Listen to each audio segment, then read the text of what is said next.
Bashar al Assad کے ظلم کی داستان۔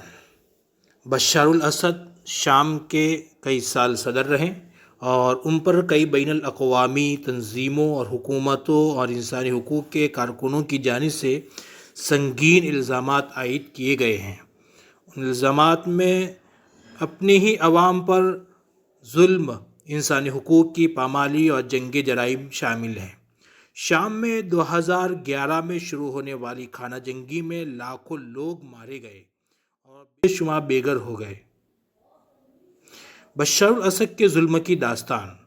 نمبر 1، پرامن احتجاج پر تشدد۔ 2011 میں جب عرب بہار کی لہر شام تک پہنچی تو لوگوں نے حکومت کے خلاف پرامن مظاہرے شروع کیے۔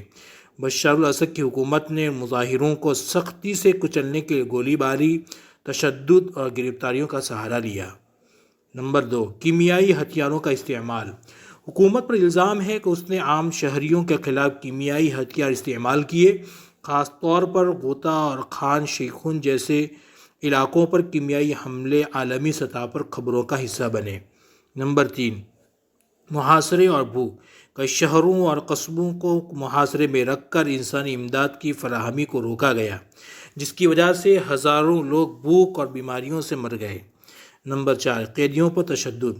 حکومتی جیلوں میں قیدیوں پر بدترین تشدد اور غیر انسانی سلوک کے شواہد ملے ہیں۔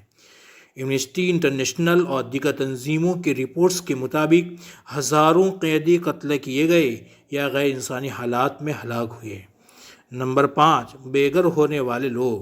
خانہ جنگی کی وجہ سے شام کی آدھی سے زیادہ آبادی بے گھر ہو چکی ہے، جن میں سے لاکھوں لوگ مختلف ممالک میں مہاجرین کی حیثیت سے زندگی گزار رہے تھے۔ اب الحمدللہ وہ لوگ اپنے جو بے گھر ہوئے تھے اپنے گھر واپس آ رہے ہیں۔ عالمی رد عمل۔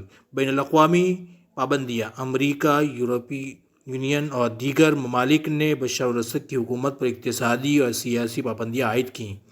اقوام متحدہ کی مذمت۔ اقوام متحدہ اور دیگر ادارے بار بار اسدی حکومت کے اقدامات کی مذمت کر چکے ہیں، لیکن جنگ کے دوران کوئی بڑی کارروائی نہیں کی گئی۔ شام کی خانہ جنگی نہ صرف وہاں کے عوام کے لیے تباہ کن ثابت ہوئی ہے، بلکہ پورے خطے میں عام استحکام کا سبب بنی ہے۔ اللہ تعالیٰ سے دعا کرے کہ آنے والے مہاجرین کو ہمیشہ شام کی میں رکھیں۔ ناظرین کرام سے گزارش ہے، معلومات اچھی لگی ہوں تو میرے چینل کو ضرور سبسکرائب کریں، آگے شیئر کریں۔